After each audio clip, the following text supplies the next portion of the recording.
salli ala sayyidina.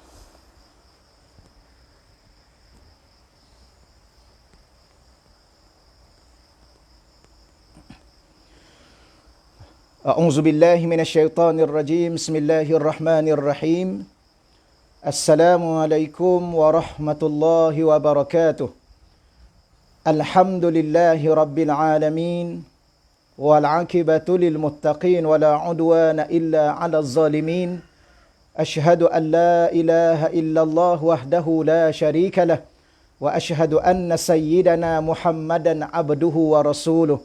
Allahumma salli wa sallim wa barik ala sayyidina Muhammad wa ala alihi wa ashabihi wa man tabi'ahum bi ihsanin ila yaumiddin. Allahumma syrah lana sudurana. Ya Allah, ya Tuhan kami, Engkau lapangkanlah hati-hati kami, ya Allah. Wa hassin akhlaqana wa adabana, ya Allah. Engkau perelokkanlah akhlak-akhlak kami dan adab-adab kami, ya Allah. Wa yassir lana umurana fid dunya wal akhirah. Ya Allah, Engkau permudahkanlah segala urusan-urusan kami sama ada di dunia dan di akhirat, ya Allah. Allah marzuqnal fahma wal ilma, ya Allah, Engkau rezekikanlah kepada kami kefahaman dan ilmu pengetahuan, ya Allah. Wal hikmata wal aqla, Engkau rezekilah juga kepada kami hikmah, kebijaksanaan dan akal yang sempurna, ya Allah. Birahmatika ya arhamar rahimin, dengan rahmatmu ya Allah ya arhamar rahimin. Walhamdulillahi rabbil alamin. Amma ba'd. Yang dimuliakan dan dihormati Tuan Nazir Masjid Kota Damansara, tuan-tuan imam, tuan-tuan guru, seluruh para pegawai dan ahli jawatan kuasa masjid. Yang dihormati dan dimuliakan tuan-tuan dan puan-puan, muslimin dan muslimat, ahli-ahli jemaah Masjid Kota Damansara yang dirahmati Allah Subhanahu wa taala sekalian. Alhamdulillah, pada pagi ini kita sama-sama bersyukur pada Allah Subhanahu wa taala di atas kesempatan masa, kesihatan yang masih lagi Allah kurniakan kepada kita. Dan walau sekalipun mungkin kadang-kala kita berada pada waktu-waktu tertentu tidak sihat dan sebagainya, ya, kita masih lagi bersyukur pada Allah Subhanahu wa taala di atas kesempatan yang masih lagi Allah beri untuk kita teruskan sedikit kehidupan masa-masa yang berbaki di atas muka dunia Allah Subhanahu wa taala ini.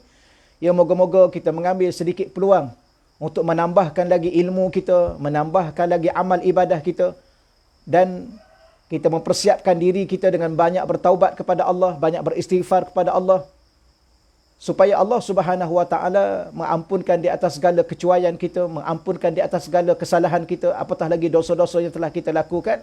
Moga-moga perjalanan hidup kita yang masih berbaki ni, tuan-tuan, ia sesuatu yang telah amat bernilai. Ya, kerana Nabi SAW menyebut dalam banyak hadis sehingga ianya menjadi satu kaedah, dalam salah satu kaedah dalam kehidupan kita, iaitu al-umur bi khawatimiha. Al-umur bi khawatimiha. Segala perkara itu, ataupun al-umur, urusan-urusan, segala urusan-urusan.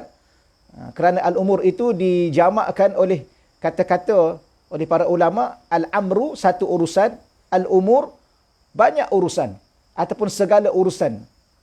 Bi khawatimiha, diukur mengikut khatamnya, diukur mengikut penghujungnya, pengakhirannya. Sebab tu Nabi SAW sentiasa memesan kepada kita, berpesan dan berwasiat kepada kita, memperingatkan kita, sentiasa berdoa kepada Allah, Allah makhtim lana bihusnil khatimah, wala takhtim lana bisu'il khatimah. Ya, kita sedia maklum maksudnya, Allahumma ya Allah, Engkau akhirilah atau tamatlah kehidupanku dengan pengakhiran yang baik, khatam yang baik. Dan ya Allah, kami memohon kepadamu, janganlah Engkau sekali-kali mengakhiri kehidupan kami dengan kehidupan yang tidak baik. Ya, tuan-tuan, salah satu daripada petanda seseorang itu melalui kehidupannya semakin hari semakin baik ialah dia bertambah amalnya. Dan bagaimana ingin bertambah amal? Sudah tentulah kena bertambah ilmunya. Tak akan mungkin berlakunya amal tanpa ilmu. Kerana Nabi menyebut dalam satu hadis, Nabi kata, al-ilmu imamum wal amalu tabi'uh. Ilmu itu adalah imam, wal amalu tabi'uh. Dan amalan itu akan menyusuli, akan menghasilkan. Ya, ilmu itu akan menghasilkan amal. Baik, tuan-tuan yang dirahmati Allah sekalian, maka bersyukur kita pada pagi yang mulia ini masih lagi diberi kesempatan, keizinan untuk kita teruskan ya, hadis seperti biasa insya-Allah. Pengajian seperti biasa insya-Allah. Baik, tuan-tuan yang dirahmati Allah sekalian, ya saya oleh kerana kita dalam keadaan masih lagi PKP dan kita adakan kuliah Taman Syurga online, maka saya ingin membaca tuan-tuan sekalian di sana di sini pada saya ini ada satu buku hadis-hadis pilihan, 40 hadis-hadis pilihan dalam membina diri sebagai seorang insan. Beri tajuk di sini ialah Nadharatul Abidin. Yang 40 hadis yang disusun oleh Ustaz Ahmad Fauzi Hassan daripada Terengganu. Saya ada dapat buku ni daripada sahabat di Terengganu. Maka saya rasa saya nak berkongsi dengan tuan-tuan. Dia susun 40 hadis yang diberi tajuk Nadharatul Abidin, iaitu berserinya wajah-wajah ahli-ahli ibadah. Ya. Bila mana kita baca hadis ni, insya-Allah, ya moga-moga Allah memberi seri kepada wajah kita. Khususnya wajah-wajah orang yang al-abidin, ahli-ahli ibadah kepada Allah Subhanahu wa taala. Sebagaimana saya sebut tadi, bagaimana menambahkan ibadah, saya yakin tuan-tuan dan puan-puan ya memahaminya, iaitu dengan menambahkan ilmu ya dalam diri kita. Baik, insya-Allah saya nak baca pada pagi ini dan berkongsi pada pagi ini ya hadis yang pertama, iaitu syafaat Al-Quran. Syafaatul Al-Quran, yang membicarakan bagaimana Rasulullah membicarakan kepada kita dan menggalakkan kepada kita agar memastikan diri kita dan diri ahli keluarga kita di saat akhir zaman ini melayakkan kita supaya mendapat syafaat daripada Al-Quranul Karim. InsyaAllah. Radhiyallahu anhu, qala, telah berkata, sami'tu, aku telah mendengar Rasulullah sallallahu alaihi wasallam, Rasulullah sallallahu alaihi wasallam bersabda, yaqul, di mana Rasulullah bersabda, ikra'ul Quran, hendaklah engkau wahai umatku bacalah Al-Quran. Ikra'u di situ kalau kita belajar bahasa Arab, yang selalu kita baca dalam surah Iqra. Kita baca Iqra. Iqra tu ialah bacalah engkau. Kalau Iqra'u, bacalah kamu semua. Jadi Nabi di sini mengarahkan kepada kita selaku umat Nabi Muhammad sallallahu alaihi wasallam, kamu semua sebagai umat aku, Iqra'u, hendaklah kamu semua membaca. Apa yang kamu kena baca? Ya, akhir-akhir ini tuan-tuan, termasuk saya lah barangkali, tanpa kita sedar, ya, termasuklah anak-anak kita tanpa kita sedar, ya, sepatutnya Nabi berpesan kepada kita untuk keselamatan dunia dan akhirat kita, hendaklah kita banyak membaca Al-Quran. Tetapi sebaliknya, ya, kita duk sibuk dengan membaca WhatsApp, ya, membaca telefon. Di dalam telefon tu banyaklah, ya, Instagramnya, WhatsAppnya, Facebooknya, Twitternya, dan akhir-akhir ini pula ada TikToknya, wallahualam apa benda lagi yang akan datang ni akan ada. Semua sekali ini ialah tidak termasuk daripada apa yang Nabi pesan kepada kita. Nabi SAW ini akan berpesan kepada kita di atas perkara-perkara yang boleh menyelamatkan kita di alam barzah, kita di dunia, menyelamatkan hidup kita di alam barzah, menyelamatkan kita hidup di akhirat, terutamanya di saat sudah berakhirnya kehidupan, segala-gala kehidupan ini, dan akan bermulanya sebuah kehidupan yang baru yang tidak ada noktah lagi, iaitu abada, selama-lamanya. Dan kalau tuan-tuan yang dirahmati Allah Subhanahu Wa Taala sekalian, agak-agaklah kalau kita nak buat simpanan, kita nak buat sesuatu simpanan yang mana ianya, ya, simpanan itu ialah suatu perkara, ya, adalah suatu perkara yang kita nak guna pakai selama-lamanya. Agak-agak berapa banyak perkara yang kita, sesuatu yang kita nak simpan. Kalau duit, berapa banyak kita nak simpan duit. Kalau harta, berapa banyak kita nak kumpul harta. Tetapi semuanya itu tidak akan mampu kita lakukan, ya, untuk sebuah kehidupan yang selama-lamanya, ya, kecuali ialah kita mengambil sesuatu daripada yang kekal. Kita nak simpan, mesti kita kena simpan sesuatu yang kekal. Kerana hidup kita, hidup yang kekal. Hidup akhirat adalah hidup yang kekal. Hidup dunia adalah hidup yang sementara.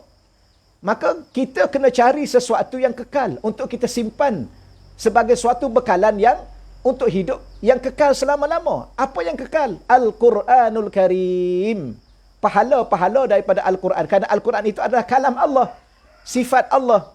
Maka kalam Allah, Al-Quran itu adalah sifat Allah. Maka Allah itu Tuhan yang maha kekal. maka kalam Allah, sifat Allah itu suka kekal dengan Allah, maka sesuailah untuk kita menjadi orang-orang yang mengambil Al-Quran sebagai suatu bekalan untuk hidup yang kekal. Tak apa tuan-tuan sekalian ya. Jadi ikra'ul Quran, maka Nabi mengatakan bacalah Al-Quran. Kenapa? Fa innahu ya'ti yaumal qiyamah, maka sesungguhnya Al-Quran itu ya'ti akan datang yaumal qiyamah, pada hari kiamat. Hari kiamat ni tuan-tuan sekalian ialah suatu hari yang yaumuddin. Okey Pak ya. Yaumul hisab, yaumuddin, yaumul qiyamah, al-qari'ah dan sebagainya. Al-waqi'ah dan sebagainya. Kenapa disebut banyak? Ya kerana kita akan berdepan dengan sesuatu yang begitu berat, yang begitu besar di akhirat nanti. Ya. Allah, maka dinamakan dengan berbagai-bagai nama supaya kita ambil perhatian. Ada orang ni dia dengar perkataan yaumul qiyamah, hari kiamat, dia sudah menggerunkan hati dan jiwa dia. Ya, tapi ada orang dia tak kisah sangat. Nak kiamat ajalah. Ya, maka dinamakan yaumul hisab. Bukan setelah kiamat itu, kiamat tu ada dua, kiamat kecil dan kiamat besar. Ya, kiamat besar ialah hancurnya dunia ini, berakhirnya alam semesta ini. Kiamat kecil berakhirnya kehidupan kita dengan nama mati. Ya, kalau sekalipun kiamat yang besar ini mungkin agak lambat sikitlah. Dengan umur kita yang sudah berbaki ini, mungkin kita dulu yang kiamat, iaitu yang mati, yang binasa, yang hancur, yang tidak ada apa-apa kehidupan untuk diri dan keluarga kita. Ya, di musim Covid ini subhanallah berapa banyak kita mati. Ya. Okey, tuan-tuan yang dimaksudkan ya. Subhanallah. Baik, maka kenapa Nabi suruh sangat kita baca Quran? Fa innahu ya'ti yaumal qiyamah. Ya, kerana Quran itu akan datang pada hari kiamat. Syafi'an li ashabihi, ya, sebagai syafaat, untuk memberi syafaat li ashabihi, kepada para pembacanya. Subhanallah, tuan-tuan yang dirahmatkan, hadis ini daripada riwayat Imam Muslim. Baik. Beberapa perkara yang disebut dalam kitab ini dalam bentuk poin-poin, ada 6 perkara. Ya, saya nak cepat-cepatkan supaya kita dapat manfaatnya insya-Allah. Ada 6 perkara yang disebut. Yang pertama, Nabi Muhammad SAW menggalakkan umatnya untuk membaca Al-Quran sebab tersangat kukuh, iaitu amalan ini bakal membawa suatu keuntungan, iaitu syafaat kepada mereka yang membaca. Syafaat ialah pembelaan yang paling diperlukan ketika di padang mahsyar kelak.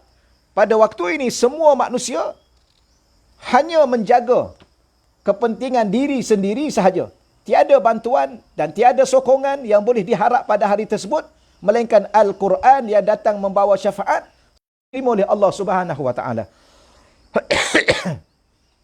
Tuan-tuan, suara okey ke? Jelas, dan ada terputus-putus dan sebagainya. Kalau okey, alhamdulillah tuan-tuan sekalian. Sebab saya tengok kadang-kadang di skrin saya ni nampak kadang-kadang dia tergendala, tuan-tuan yang dirahmati sekalian ya. Moga-moga lancar insya-Allah. Tuan-tuan yang dirahmati Allah Subhanahu Wa Taala sekalian, di saat kita berada di hadapan Allah Subhanahu Wa Taala, ya, di padang mahsyar, akan dihisap oleh Allah Subhanahu Wa Taala. Bahkan disebut oleh Sayyidina Rasulullah SAW, di saat kita semua berada di hadapan Allah, bahkan tidak ada seorang pun, ma minkum min ahadin, kata Nabi, tidak ada seorang pun di antara kamu, di kalangan kamu, illa sayukallimuhu rabbuh. Ada terputus-putus sikit tuan-tuan ya. Baiklah, moga-moga insya-Allah insya-Allah lancar insya-Allah.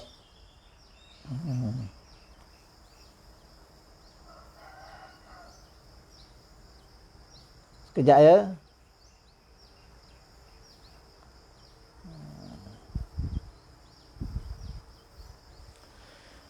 Tuan-tuan, saya ulang lagi sekali hadis yang saya baca tadi. Ma minkum min ahadin. Nabi dalam satu sabda menyebut, tidak ada seorang pun di kalangan kamu, illa, melainkan, sayukallimuhu rabbuh, melainkan Allah Subhanahu Wa Taala, Tuhannya, akan berbicara dengannya. Tuan-tuan, pada hari ini, kalau kita dalam hal keadaan bersalah, ya, dalam keadaan kita bersalah pada hari ini, dan Pihak contohnya tuan-tuan dalam dunia yang ada hari ini ialah pihak polis, pihak SPRM. Dahlah tahu diri bersalah. Tiba-tiba kena tangkap. Tiba-tiba kena dibicara, disoal siasat.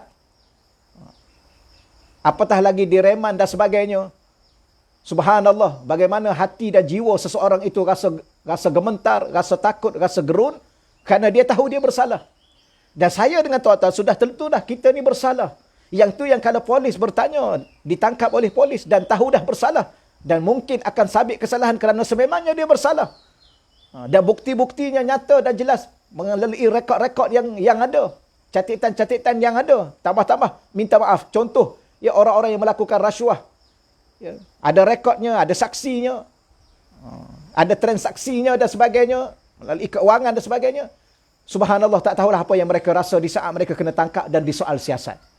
Ni tuan-tuan sekalian, kita ni sudah semestinya kita bersalah. Ya. Tidak ada seorang pun di kalangan hamba-hamba Allah ni yang tidak bersalah, yang tidak berdosa. Kerana Nabi mengatakan, kullu bani Adam khata' wa khairu khata'in at-tawabun. Semua anak Adam ni bersalah. Cuma sebaik-baik orang bersalah ialah orang bertaubat. Dan Allah Ta'ala sendiri mengajar saya, mengajar tuan-tuan, mengajar kita semua. Rabbana zalamna, membuat suatu pengakuan di dunia ini awal-awal lagi. Wahai Tuhan kami, zalamna, kami telah menzalimi diri kami. Allah ajar kita doa tersebut dalam bahasa yang telah lepas. Bukan bahasa yang akan datang. Dia dinamakan fi'il madhi. Verb, suatu kata kerja yang kita telah buat kerja. Yang telah lepas, past tense. Rabbana, wahai Tuhan kami, zalamna, kami telah menzalimi diri kami. Sendiri. Wa illam taufir lana, kalau kamu tak ampunkan dosa-dosa kami. Maka bererti, tuan-tuan yang dirahmatkan, Allah pesan kepada saya, Allah pesan kepada tuan-tuan, kepada kita semua, tolong buat pengakuan awal-awal di dunia. Setelah itu, setelah kita buat pengakuan bahawa kita bersalah, maknanya memang kita telah bersalah. Maka bertaubatlah segera kepada Allah Ta'ala. Tuan-tuan, taubat itu di atas dosa yang kita telah lakukan. Tapi kadang-kadang dosa ni, ada kadang-kadang kita ingat, ada kadang-kadang kita dah tak ingat dah. Tuan-tuan pernah lagi ingat tak dosa tuan-tuan yang 10 tahun yang lalu, 5 tahun yang lalu, 20 tahun yang lalu? Tuan-tuan sekarang dah umur berapa dah? 65, 70, 80. Berapa ramai di kalangan tuan-tuan yang dulunya tak tutup aurat? Berapa ramai di kalangan tuan-tuan dulunya tak solat? Yang mendedahkan aurat. Mungkin kadang-kadang tanpa kita sedar, atau mungkin kita sedar. Kerana dosa ni ada waktunya kita tahu, ada waktunya kita tak tahu, ada waktu kita sedar. Atau mungkin dosa yang kita tidak sedar. Dosa adalah dosa, walaupun orang panggil dosa yang tak sengaja. Sebab tu ada satu pesanan daripada Allah Subhanahu Wa Taala supaya kita baca, Rabbana la tu'akhizna in nasina aw akhtana. Rabbana, wahai Tuhan kami, janganlah engkau azab kami. Sekiranya dosa yang kami lakukan itu in nasina, sekiranya kami lupa. Allah Subhanahu Wa Taala terlupa bahawa benda-benda begini ni, ya tuan-tuan, berapa ramai orang yang lupa? Lupa apa? Lupa diri dia. Lupa Allah, lupa akhirat, lupa halal dan haram, bahawa hidup ni ada halal dan haram. Dia lalai, dia terlalai, dia terlupa, dia tersilap. Apatah lagi dosa yang sengaja. Tapi di sana Allah ajar kita kerana Allah tahu bahawa kita lemah. Maka kelemahan ini akan membawa kepada kesalahan yang tidak sengaja. Innasina au akhtana. Itu bahasa dia. Walau bagaimanapun kita adalah insan yang berdosa. Dan bagaimana pula kalau kita terlepas daripada untuk bertaubat dan beristighfar? Bagaimana pula kalau kita datang jumpa Allah dan keadaan kita penuh dengan dosa?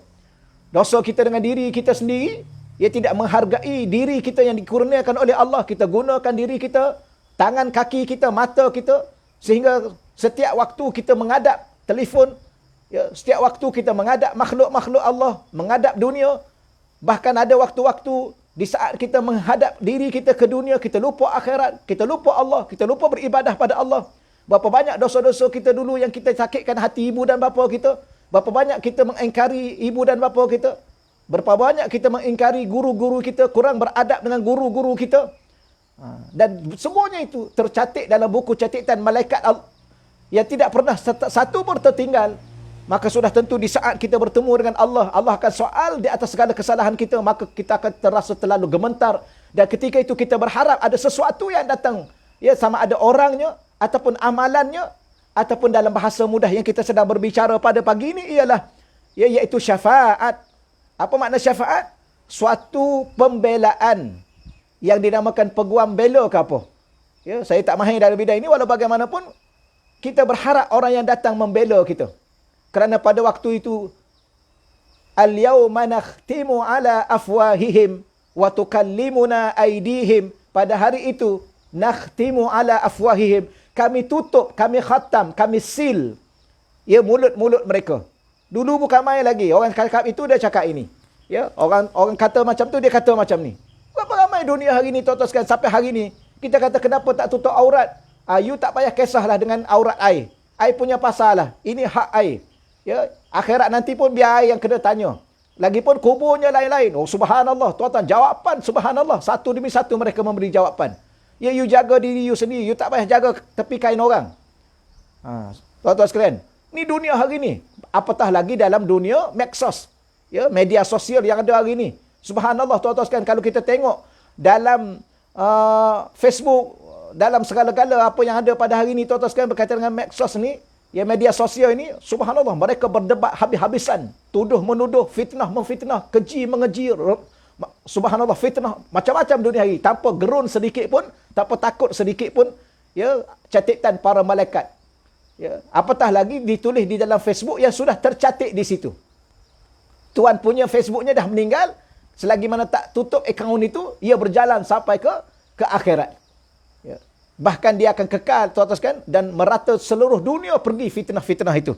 Maka di saat itu kita perlu pembela. Maka di saat kita membaca Al-Quran, ya, kita mohon Allah izinkan bahawa Quran datang, ya, pada hari di saat kita memerlukan berdepan dengan Allah, dan Allah akan soal kita satu demi satu. Ya, saya ingat lagi guru saya bagi tahu, kalau betul lah Allah soal kita satu demi satu setiap saat waktu yang kita lalui atas muka dunia, setiap tempat yang kita berjalan di atas muka dunia, setiap patah perkataan yang kita ucap di atas muka dunia, setiap benda yang kita dengar, perkataan yang kita dengar dengan telinga kita, setiap apa yang kita makan, yang kita minum, setiap apa yang kita tengok, setiap hati kita terlintah dengan keburukan dia dan sebagainya. Kalau Allah tanya semua itu, tak ada seorang pun di antara kita yang lepas ke syurga. Tak ada seorang pun yang lepas ke syurga. Tuan-tuan, kalau setiap sen Allah tanya duit kita, ya, tambah-tambah lagi, tuan-tuan, di kalangan, kalau ada di kalangan tuan-tuan, di kalangan orang-orang di akhir zaman ini, ramai. Dulu tuan-tuan nak dengar orang jutawan ni, ya payah. Sekarang ni ramai jutawan. Umur 20 dah jutawan. Ya, bisnes online dan sebagainya. Ya, subhanallah, dulu 60 baru jutawan, 50 baru jutawan. Sekarang ni umur belasan dah jutawan. Ya, okeylah, tak ada masalah. Tetapi bahkan mereka mempamerkan, ya, dahlah duit mereka banyak, bukan setakat tu, mereka pamerkan. Tengok dalam dunia hari ni, minta maaf tuan-tuan, kadang-kadang kita buat selingan sikit. Tuan-tuan pun tahu juga. Ya, buat YouTube, ya, buat apa, video pendek, tunjukkan. Dia pakai gelang penuh-penuh tangan dia. Dia pakai apa sama sekali. Dia beli rumah besar, dia buat kolam dia. Ya, termasuk dunia hari ni, kadang-kadang dia buat kolam ikan pun, dia buat video ringkas tunjuk dia ada kolam ikan. Kemudian dia banding-banding lah. You punya kolam ikan, ikan apa yang ada kat dalam tu? Dahlah kolam tu berapa dalam? You punya kolam ikan hanyalah 6 kaki. I punya kolam ikan berapa kaki? 20 kaki. Ada juga orang banding-banding begitu. Akhir sekali, okeylah. You punya kolam ikan pun okey, akhir punya okey. Tapi you punya ikan apa? Tengok ikan air ni, puluh-puluh ribu seekor. Subhanallah, tuan-tuan sekalian. Ya. Itu tak lagi, maka semua itu setiap sen, bukan setiap 10 sen, setiap sen Allah akan tanya, agak-agak lepas tak manusia ini. Itu baru benda yang masuk, duit yang masuk, duit yang keluar. Maknanya semakin kaya seseorang itu, kalau diikut kaedahnya, di hari kiamat, yaumul hisab, maka semakin sukar orang itu untuk ke syurga. Kenapa? Kerana setiap sen akan dikira. Kalau juta, kalau bilioner, itu yang milioner. Kalau bilioner, lagilah tuan-tuan yang dirahmati Allah sekalian, akan ditanya. Itu ditanya masuk. Yang keluar, ya, yang keluar. Kadang-kadang masuk dengan cara lain, keluar juga dengan cara yang lain. Subhanallah. Gitulah tuan-tuan. Maka di saat itu saya, tuan-tuan, anak isteri kita, anak cucu kita, terlalu amat berharap sesuatu datang membela kita, menjawab soalan-soalan Allah untuk kita. Maka di saat itu ialah antaranya Al-Quranul Karim. Baik, yang kedua, hadis ini menggelarkan pembaca sebagai ashabul Quran. Ya, ashabul Quran ataupun ahlul Quran. Sebagaimana Nabi sebut, ya'ti yaumal qiyamah syafi'an li ashabih. Kepada ashab. Apa makna ashab? Ashab ni sahabah. Rupa-rupanya salah satu daripada mesej yang Nabi guna dari sudut perkataan bahasa Arab. Tuan-tuan, salah satu daripada perkara yang Nabi bawa kaedah kehidupan. Kaedah kehidupan. Di sekeliling Nabi itu adalah umat Nabi pada waktu zaman Nabi masih hidup. Pengikut Nabi, umat Nabi. Apalagi kita boleh gelarkan, penuntut, pelajar Nabi. Ya, di saat Nabi mengajar, yang ada di sekeliling Nabi itu ialah penuntut Nabi, pelajar yang belajar dengan Nabi. Bahkan bukan setakat itu, oleh kerana dia Nabi, dia adalah Rasul, baginda adalah Nabi, baginda adalah Rasul, maka yang ada itu adalah umat Nabi sallallahu alaihi wasallam. Tetapi tidak digelar pada waktu zaman Nabi hidup itu, tapi Nabi gelar dengan ashab, ashabun Nabi, ashabur Rasul, sahabat-sahabat Nabi dan sahabat-sahabat Rasulullah SAW. Kenapa? Ya, kerana salah satunya, apa makna sahabah? Sahabah, kalau bahasa Arab dibaca huruf sad yang berbaris di atas, bertujuan untuk menyatakan bahawa mereka itu akan bersama dengan kita di dunia, bersama dengan kita di akhirat nanti. Yang mereka akan membantu kita, kita akan membantunya di dunia dan membantunya di akhirat nanti. Ya, salah satu cara membantunya ialah dengan syafaat. Sebab tu tuan-tuan, syafaat, kalau kita belajar syafaat ni banyak. Ada syafaatul sughra, ada syafaatul kubra. Syafaat yang teragung, syafaat yang terbesar, iaitu syafaat daripada junjungan Nabi SAW. Yang kedua, syafaatul sughra, syafaat kecil. Salah satunya ialah syafaat daripada Al-Quran, syafaat daripada amalan-amalan kita, syafaat daripada para alim ulama, syafaat daripada orang-orang yang mati syahid, syafaat daripada anak-anak kita yang hafal Al-Quran. Banyak syafaat ini. Ya. Orang yang mati syahid juga tuan-tuan. Sebab tu kita lihat di Palestin, walaupun kita lihat pada zahirnya, ya, pada zahirnya di bumi Palestin, di bumi Gaza khususnya, di sekitar Baitul Maqdis dan sebagainya, Allah mengatakan barakna haulah, kami berkati di sekeliling. Ya, kita baca ayat Quran kan, ya subhanallazi asra bi 'abdihi lailan masjidil haram ila masjidil aqsa allazi barakna haulahu, yang mana Masjidil Aqsa ini kami berkati di sekelilingnya. Bumi Palestin adalah bumi yang berkah, bumi yang dihadiri oleh nabi-nabi dan rasul-rasul, termasuk Nabi kita Muhammad sallallahu alaihi wasallam. Bumi yang barakah, bumi suci umat Islam.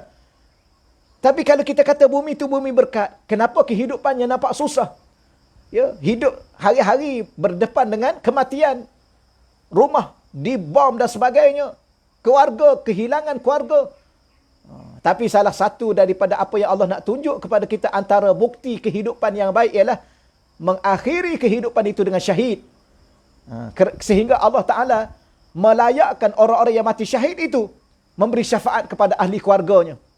Sebab itulah, ya, di zaman Rasulullah ada ibu-ibu yang bergembira sehingga menangis. Di saat tanya kenapa menangis, ya, saya menangis bukan kerana kematian anak saya syahid di jalan Allah, tetapi saya menangis kerana tidak ada lagi anak yang boleh saya berikan kepada perjuangan untuk mati syahid di jalan Allah. Kerana ibu ini dia tahu bahawa anak-anaknya yang mati syahid akan menunggunya di akhirat nanti untuk memberi syafaat kepadanya, membawa dirinya ke syurga Allah Subhanahu wa taala. Habis saya dengan tuan-tuan ni yang tak tahulah adakah kita mampu untuk layak atau untuk mati syahid. Saya tuan-tuan masa di Hadramaut dulu, di Yaman dulu, ada sebilik dengan saya itu daripada Palestin, pelajar daripada Palestin.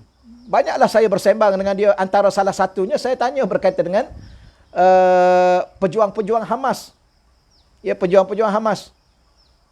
Sebab kita dengar, kita baca, kita setakat yang kita baca lah, dengar jauh-jauh. Ni dia sendiri, orang Palestin sendiri tuan-tuan, yang dia keluar dengan tujuan nak belajar. Dia nak belajar agama, supaya nak bawa ilmu itu kembali balik kepada masyarakatnya. Sekali dia bersama dengan saya di Hadramaut dulu, dalam tahun 2005 dulu.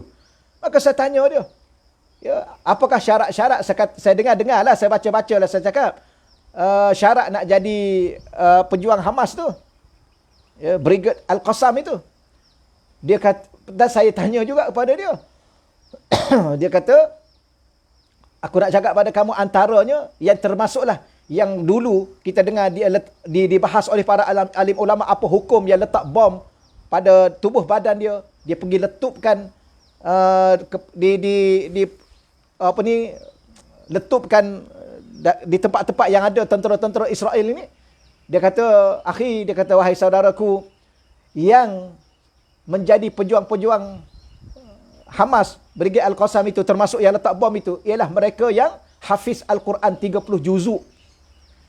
Mereka adalah orang-orang yang hufaz, para hufaz, hum ahlul Quran, hum al-hufaz. Ya, 30 juzuk. Mereka adalah ahli Al-Quran. Orang-orang yang mahir Al-Quran. Dan mereka adalah orang-orang yang tidak pernah tinggal qiyamul lail, ahlul ibadah. Mereka adalah orang yang tidak pernah tinggal qiyamul lail. Awak tuan-tuan sekalian, maka orang ini yang kita tengok mendapat syahid di sisi Allah Subhanahu Wa Taala. Kenapa? Kerana mati syahid ini adalah mati yang mana orang itu tidak akan lagi dihisap oleh Allah walaupun dengan satu hisapan amalan. Langsung terus mereka ke syurga Allah. Bahkan disebut dalam Al-Quran, mereka bukan mati, bal ahyaun. Ya, wala taqulu lima yuqtalu fi sabilillah. Jangan sekali keluar daripada patah perkataan kamu, dah mati dah dia. Tuan-tuan, kita kena ingat ni. Ya, bila kita tengok baru ni, ya, pejuang-pejuang yang ada, umat Islam yang ada di Gaza, dibom, kita pun cakap terkeluar daripada mulut kita. Kita kata, mati dah umat Islam, mati dah makcik tu, mati dah orang tu. Allah kesiannya ke dia. Dibom, mati dia. Tuan-tuan, Allah sebut pesan kepada saya dengan tuan-tuan dalam Al-Quran Suratul Baqarah, juzuk yang kedua. Wala taqulu, jangan sekali-kali kamu berkata, liman yuqtalu fi sabilillah, berkata kepada orang-orang yang telah meninggal dunia, mati di jalan Allah. Tapi tak sebut mati sebenarnya. Yuqtal, yang dibunuh di jalan Allah. Wala taqulu, jangan kamu kata orang yang dibunuh di dalam peperangan di jalan Allah yang mati syahid itu. Tapi suatu yang kadang-kadang subhanallah, kita dia dah jadi biasa dalam bahasa kita. Oh, dia mati syahid. Bolehlah tuan-tuan sekalian, tapi biar kita faham. Ya, jangan kamu kata amwat, mereka adalah orang-orang yang mati. Bal ahya, bahkan mereka adalah orang-orang yang hidup. Bal ahyaun, bahkan mereka orang yang hidup. Walakin la tash'urun, tapi kamu tidak mengetahui, merasai bahawa mereka sedang hidup. Apa yang saya nak sebut bahawa tuan-tuan sekalian, bahawa saya, tuan-tuan, mungkin dengan keadaan diri kita, tambah-tambah kita kat Malaysia ni, ya, suasananya tuan-tuan sekalian, antara yang keadaan situasi kehidupan yang baik nak banding dengan kehidupan di Gaza dan sebagainya. Maka kalaulah pula kita tidak meletakkan diri kita dalam perjuangan fisabilillah, mungkin, tidak mustahil tuan-tuan, ya, tapi mungkin agak sukar untuk kita mati syahid. Maka kalau kita tak mati syahid, kita balik akhirat nanti, apa yang boleh kita harapkan? Karena mati syahid itu adalah tanpa hisap. Kalau yang tak mati syahid macam kita ni, yang mati biasa ni, sudah tentu kita akan pasti dihisap. Di saat kita dihisap, apa yang boleh bantu kita? Al-Quranul Karim. Baik, perkara yang kedua, begitulah. Mereka disebut ashabul Quran. Maka kita kena bersahabat dengan Al-Quran. Sebagaimana Nabi dulu dan sahabat Nabi dulu bersahabat dengan Nabi, Nabi bersahabat dengan para sahabat Nabi, kita nak bersahabat dengan siapa? Maka kita bersahabat dengan sesuatu yang ditinggalkan oleh Nabi, iaitu Al-Quranul Karim. Maka sebab tu Nabi guna perkataan li ashabih. Baik, yang ketiga, setiap manusia yang beriman dengan janji Nabi sallallahu alaihi wasallam hendaklah bersungguh-sungguh mengisi masanya untuk memperbanyakkan bacaan Al-Quran agar tergolong dalam golongan ashabul Quran. Jadi, ustaz, macam mana saya? Maka kita, tok guru, macam mana saya? Ya, tuan guru, macam mana saya nak layakkan diri saya sebagai orang-orang yang bersahabat dengan Quran? Tuan-tuan sekalian, kalau mengikut Al-Imam Al-Ghazali rahimahullahu ta'ala, paling-paling kurang kita kena baca satu juzuk Al-Quran satu hari. Tapi kalau kita tak boleh baca satu juzuk Al-Quran, kita baca separuh. Tak boleh separuh, kita baca suku. Tak boleh suku, kita baca hizib-hizib yang ada. Satu muka pun boleh, separuh pun boleh. Tuan-tuan, janjinya sahabat. Apa makna sahabat? Sentiasa bersama. Ya, sebab itulah dulu, Allah, zaman mak saya dulu, Ya, dia pesan jangan kamu biarkan masa-masa yang kamu lalui dalam hidup kamu ya lalui satu hari tanpa Al-Quran. Ya, kalau tak dapat siang malam, kalau tak dapat malam siang, kalau tak dapat pagi petang, tak dapat petang atau malam, tak dapat awal malam, akhir malam, ya di saat kita bangun ataupun awal pagi, tak dapat awal pagi, tengah hari, tak dapat tengah hari, petang, jangan lalui hidup kita satu hari tanpa Al-Quran. Ya, bacalah satu ayat Al-Quran sekalipun, kerana itulah sahabat kita yang sebenar. Hari ni kita kata, ni sahabat saya ni Ustaz. Oh, baik dia dengan saya Ustaz. Ya, dia ni sentiasa, saya pergi mana-mana dia ikut Ustaz. Habis kalau kita mati, dia pun tak ikut juga pun. Ha.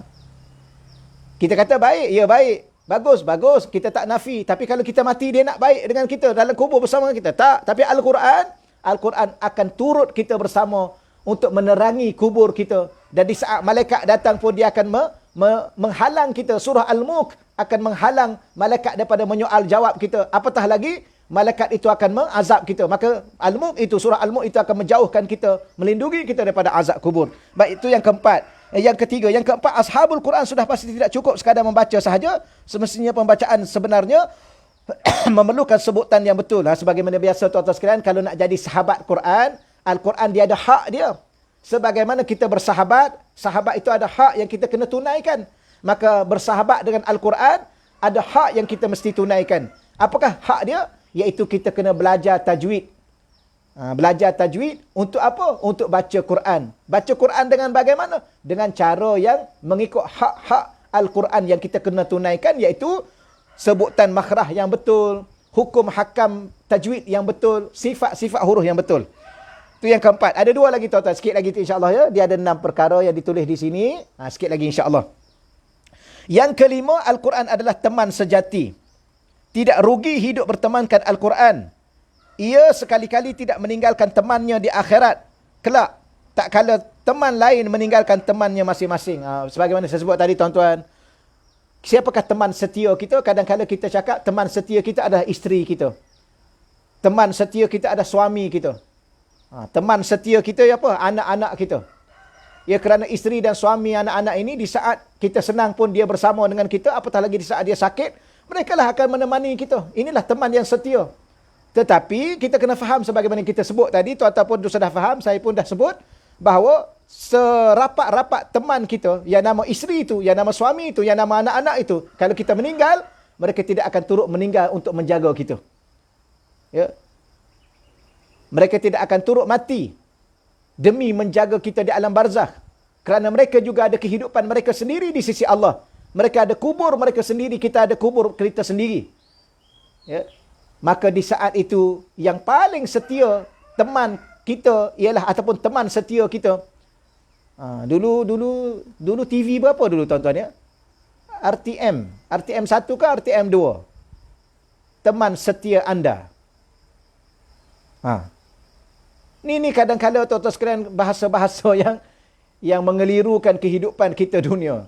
RTM, teman setia anda. Sebenarnya RTM itu bukan teman setia anda.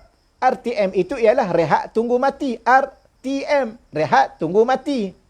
Rehat dulu depan TV sekejap lah sebelum nak baca Quran. Boleh tengok. Tak ada masalah pun tuan-tuan kadang-kadang nak tengok TV. Tengok TV pula, tengok benda yang manfaat. TV tak salah. Yang salahnya kita kerana mencari sesuatu yang manfaat. Macam telefon juga. Ya, macam program-program telefon ni. Apps, aplikasi-aplikasi yang ada dalam telefon ni tuan-tuan sekalian. Facebook, salah tak Facebook? Facebook tak salah. Yang salahnya kita menggunakan Facebook itu untuk memfitnah orang. Salah tak Twitter? Twitter tak salah. Habis TikTok tu, TikTok pun tuan-tuan biasalah. Ada orang duk kata TikTok tu haram. TikTok haram kan ialah perbuatan yang kita buat dengan TikTok itu yang jadi haram. Jangan main TikTok sebab dia haram. Apa yang haram? Haram tu bukan TikTok. Haram tu ialah perbuatan yang kita buat. Kerana hukum haram itu terletak pada perbuatan. Ya. Hukum itu terletak pada perkataan. Sebab tu di sana kalau kita belajar fiqh, dia ada hukum taklif. Hukum taklifi namanya. Hukum yang akan dipertanggungjawabkan kepada orang mukallaf dari sudut perkataannya, dari sudut perbuatannya. Maka keluar 5 hukum. Ada hukum yang wajib, ada hukum yang sunat, ada hukum yang haram, ada hukum yang harus, ada hukum yang makruh. Terhadap apa? Terhadap perbuatan dan perkataan, bukan terhadap benda. Pisau haram tak pisau? Pisau tak haram. Tapi kalau guna pisau untuk membunuh, maka itu adalah haram. Haram apa? Haram bukan haram pisau, haram perbuatan. Ni saya yakin tuan-tuan faham benda-benda begini. Ya, duk sibuk, ni tak boleh, ni tak boleh. Apa yang tak boleh? Tak bolehnya perbuatan kita. Macam Facebook, kalau kita guna sesuatu yang betul dengan Facebook, kita tulis benda-benda manfaat, kita post benda-benda yang baik, WhatsApp, grup WhatsApp. Ya, kita post benda-benda yang baik. Ni dia post benda-benda fitnah, kemudian sebar fitnah. Yang haramnya perbuatan sebar fitnah itu bukan Facebook itu. Akhir sekali tak payahlah kita pakai Facebook kerana benda ni haram. Sebab apa? Sebab ramai orang buat. Itu ramai orang buat benda haram, jangan kita buat benda haram. Okey tuan-tuan, itu benda simple sahaja. Baik, kemudian yang keenam yang terakhir, untuk bergelar teman Al-Quran, maka hendaklah memerlukan masa yang lama. Tuan-tuan, dia mengambil masa yang lama. Dia perlu kepada mujahadah, kesungguhan, melawan nafsu kita. Samalah saya, tuan-tuan sekalian, kadang-kadang kita rasa malas. Tapi kalau kita fikir balik, kenapa kita perlu malas untuk menjadi teman Al-Quran? Maka dia perlu masa yang lama untuk bimbing. Ya, bersabarlah. Ya, kita kena banyak bersabar. Al-Quran seharusnya dibaca sentiasa, sama ada waktu pagi atau petang, siang atau malam, dan tanpa bosan, seperti mana seorang itu tidak pernah merasa bosan dengan teman rapatnya. Oh, tuan-tuan sekalian, kadang-kadang kita kalau ada kekasih, teman yang rapat lah, kekasih ni ialah bahasa lain. Bahasa yang lain pula ialah teman kita.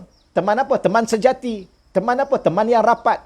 Teman sejati, teman yang rapat. Kekasih ini, kalau boleh sentiasa berbicara, sentiasa berhubung, bahkan sentiasa untuk duduk bersama-sama di satu rumah, ya, di satu tempat, di satu waktu, maka begitulah keadaan sebenarnya dengan Al-Quran. Kita ambil masa sikit pagi, tuan-tuan sekalian baca. Kita ambil masa tengah hari sikit. Mudah-mudahnya ialah di waktu solat.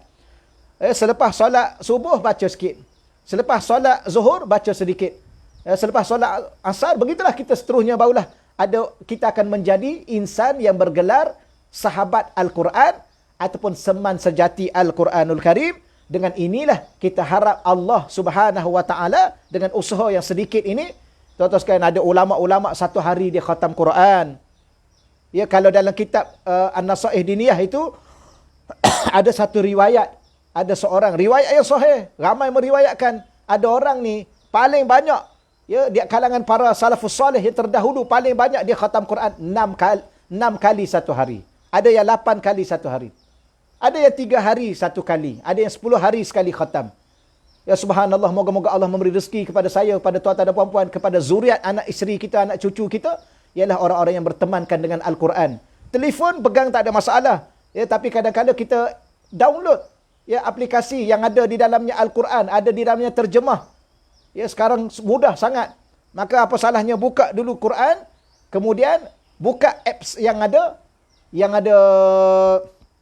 Al-Quranul Karim. Tuan-tuan, itulah sedikit apa yang saya sebut pada pagi ini. Ada sesuatu yang saya yakin sangat-sangat tuan-tuan dan puan-puan telah beramal dengannya. Cuma teruslah istiqamah bagi yang sudah beramal, dan tuan-tuan jangan pernah berhenti belajar Quran. Sebagaimana jangan pernah berhenti untuk baca Quran, jangan pula pernah berhenti untuk belajar Al-Quran. Kerana Al-Quran itu di situlah segala-galanya. Di situlah ilmu tajwidnya, di situlah ilmu fiqahnya, di situlah ilmu tauhidnya, di situlah ilmu ekonominya, di situlah ilmu kekeluargaannya, di situlah ilmu dunia dan akhiratnya. Dan di situlah keselamatan, jaminan keselamatan untuk dunia dan akhirat kita.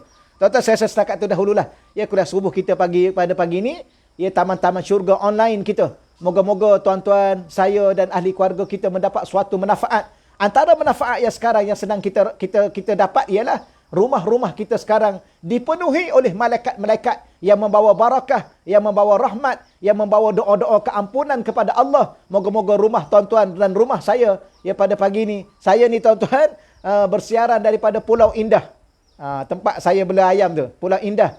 Dan alhamdulillah di sininya kami daripada madrasah Mahad Dakwah dan Tarbiyahnya, kita buat surau. Ya, buat surau kecil. Ya, kalau ada pelanggan-pelanggan yang datang nak beli ayam tu pada waktu zuhur, kita ajak solat. Dululah PKP ni kita berhentilah. Maka saya ni nampak, tuan-tuan kalau nampak di belakang tu macam rumah lama. Jadi kita buat konsep surau lama.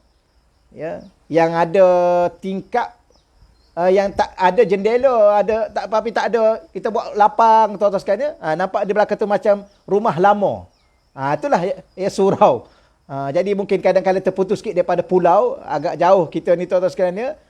Tapi walau bagaimanapun alhamdulillah, sama ada kita di surau, tuan-tuan di rumah, moga-moga rumah kita menjadi rumah yang dipenuhi dengan cahaya-cahaya malaikat. Kerana malaikat itu daripada cahaya, cahaya berkat, cahaya rahmat, cahaya keampunan, ya, dan cahaya syafaat daripada Al-Quranul Karim dengan majlis-majlis ilmu. Jadi setakat itu dahulu, auzubillahi minasyaitanirrajim. Bismillahirrahmanirrahim. Wassalatu wassalamu ala asyrafil anbiya'i wa mursalin wa ala alihi wasajma'in. Allah marzuqna fahman nabiyyin. Allah maj'alna min ahli al-Quran ya Allah. Allah maj'alna min ahli syafa'ah min al-Quran ya Allah. Ya Allah, pada pagi ini kami berbicara tentang hadis Nabi-Mu, hadis kekasih-Mu ya Allah, yang berpesan kepada kami agar kami membaca Al-Quran-Mu ya Allah. Kau rezekikanlah kepada kami, kau rezekikanlah anak isteri kami, kau rezekikanlah zuriat-zuriat kami ya Allah, orang-orang yang sentiasa membaca Al-Quran-Mu ya Allah, dan Engkau terimalah bacaan-bacaan kami ya Allah. Kami tahu bahawa bacaan Al-Quran kami jauh lagi dengan sempurna, dengan pembacaan yang sempurna sebagai Nabi-Mu membacanya ya Allah. Walau bagaimanapun ya Allah, rezekilah kepada kami ilmu-ilmu tentang Al-Quran-Mu ya Allah, bagaimana membaca Al-Quran-Mu ya Allah. Fasihkanlah lidah-lidah kami membaca Al-Quran-Mu ya Allah, dan Engkau izinkan ya Allah di saat kami berada di alam barzah nanti ya Allah, Engkau datangkan Al-Quran-Mu untuk menemani kami ya Allah, memberi cahaya kepada kubur kami ya Allah, dan di saat kami, ibu bapa kami, anak isteri kami berada di alam barzah nanti ya Allah, dan apatah lagi kami dibawa kepada mahsyar ya Allah, Engkau datangkan kepada kami di saat kami dihisap ya Allah, di saat kamu bertanya kepada kami dengan soal-soal yang kami tidak mampu menjawabnya ya Allah, Kau datangkan Al-Quran yang kami baca walaupun sedikit ya Allah, sebagai syafaat yang akan membantu dan membela kami, sehinggalah membawa diri kami dengan rahmat-Mu ya Allah, dengan rahmat-Mu dan syafaat Al-Quran-Mu ya Allah,